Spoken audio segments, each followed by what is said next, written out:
حدیث پاک میں آتا ہے نبی پاک علیہ السلام نے فرمایا انما انا قاسم واللہ یؤتی، اللہ مجھے عطا فرماتا ہے اور میں تقسیم کرتا ہوں۔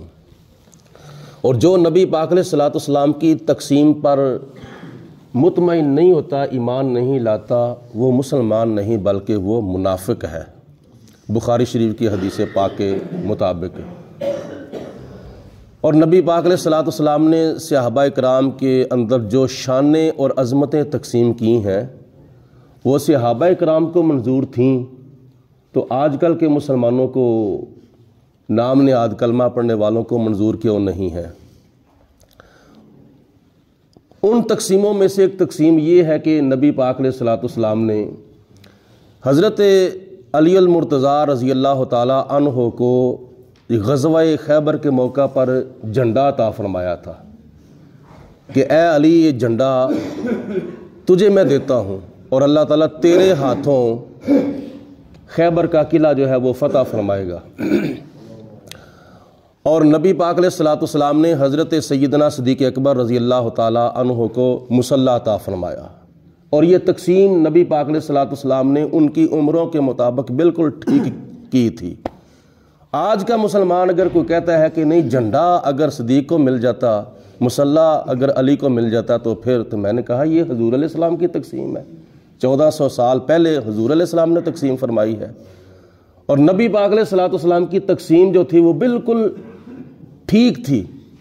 اس کی وجہ یہ ہے کہ جس وقت حضرت علی المرتضیٰ کو اللہ پاک کے پیارے حبیب علیہ السلام نے فتح کا جھنڈا عطا فرمایا تھا، اس وقت آپ جوان تھے، اور جھنڈا جو ہے وہ جوانوں کو دیا جاتا ہے، بوڑھوں کو نہیں دیا جاتا، اور نہ ہی بچوں کو دیا جاتا ہے۔ اور جس وقت مسلح نبی پاک علیہ السلام نے حضرت سیدنا صدیق اکبر کو عطا فرمایا تھا، اس وقت آپ کی عمر جو تھی وہ 60 سال سے زیادہ تھی، اس وقت آپ بزرگ تھے۔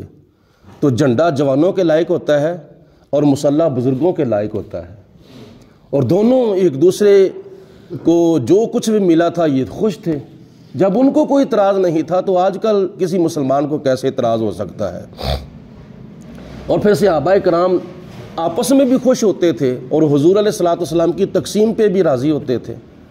حدیث پاک میں آتا ہے کہ ایک مرتبہ اپنے گھر سے حضرت سیدنا صدیق اکبر رضی اللہ تعالیٰ عنہ نکلے، اور ادھر سے اپنے گھر سے حضرت علی المرتضیٰ رضی اللہ تعالیٰ عنہ نکلے، دونوں کا آپس میں کیا نام ہے آمنا سامنا ہو گیا۔ دونوں نے ایک دوسرے کو سلام کیا، السلام علیکم، وعلیکم السلام، کیا حال ہے صدیق؟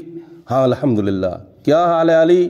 ہاں الحمدللہ، اللہ کا شکر ہے۔ دونوں ایک دوسرے کی طرف دیکھ کر بہت زیادہ مسکرا رہے ہیں، کیونکہ وہ توڑنے والے نہیں تھے بلکہ وہ جوڑنے والے تھے، اور ہونا بھی ایسا ہی چاہیے۔ صحابہ کرام تو آپس میں ایک دوسرے کو جوڑنے والے تھے، توڑنے والے نہیں تھے۔ آج کل کئی ایسے ہیں جو جوڑنے والے تو نہیں ہیں مگر توڑنے والے ضرور ہیں، تو جوڑنا چاہیے، توڑنا نہیں چاہیے۔ دونوں ایک دوسرے کی طرف دیکھ کے بے حد خوش ہو رہے ہیں، مسکرا رہے ہیں۔ کون کہتا ہے کہ ہم تم میں جدائی ہوگی، یہ خبر تو کسی دشمن نے اڑائی ہوگی۔ تو دونوں نے ایک دوسرے سے وجہ پوچھی کہ تو میری طرف دیکھ کے کیوں مسکرا رہا ہے، تو میری طرف دیکھ کے کیوں مسکرا رہا ہے؟ پاک علیہ الصلوۃ حضرت سیدنا صدیق اکبر رضی اللہ تعالی عنہ نے پہلے فرمایا کہ اے علی، میں نے اپنے کانوں سے سنا ہے کہ نبی پاک علیہ السلام نے فرمایا کہ قیامت کا دن ہوگا جب جنتی لوگ جنت میں جا رہے ہوں گے، اس وقت جنت کے دروازے پر اللہ تعالیٰ حضرت علی المرتضیٰ کی ڈیوٹی لگائے گا، جس کو گیٹ کیپر کہتے ہیں، چوکیدار کہتے ہیں۔ حضرت علی کی ڈیوٹی ہوگی جنت کے دروازے پر، اور جس کو حضرت علی جنت کا ٹکٹ دیں گے وہ جنت میں جائے گا، اور جس کو علی ٹکٹ نہیں نہ دیں گے جنت کا وہ کبھی جنت میں نہیں جائے گا۔ تو حضرت علی المرتضیٰ رضی اللہ تعالیٰ عنہ نے فرمایا کہ اے ابو بکر، ساتھ نبی پاک علیہ السلام نے یہ بھی فرمایا تھا کہ اے علی، جنت کا ٹکٹ اس کو دینا ہے جس کے دل میں صدیق اکبر کی محبت ہوگی، جس کے دل میں صدیق اکبر کی محبت نہیں ہوگی اس کو جنت کا ٹکٹ نہیں دینا۔ یہ ان کا آپس میں پیار تھا، ان کی آپس میں محبت تھی، ان کا آپس میں یہ اچھا سونا پیارا سلوک تھا، اور ایک دوسرے کی طرف دیکھ کر وہ رشک کرتے تھے، حسد نہیں کرتے تھے۔ کیوں؟ صحابہ کرام کے نقش قدم پر چلنا یہ بہت بڑی خوش نصیبی ہے۔ صحابہ کرام اور اہل بیت پاک کے ساتھ محبت کرنا یہ اہل سنت و جماعت کا ایک معمول ہے۔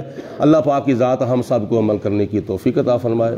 وآخر الدعوانا ان الحمدللہ رب العالمین۔ الصلاۃ والسلام علیک یا سیدی یا رسول اللہ وعلی آلک و صحابک۔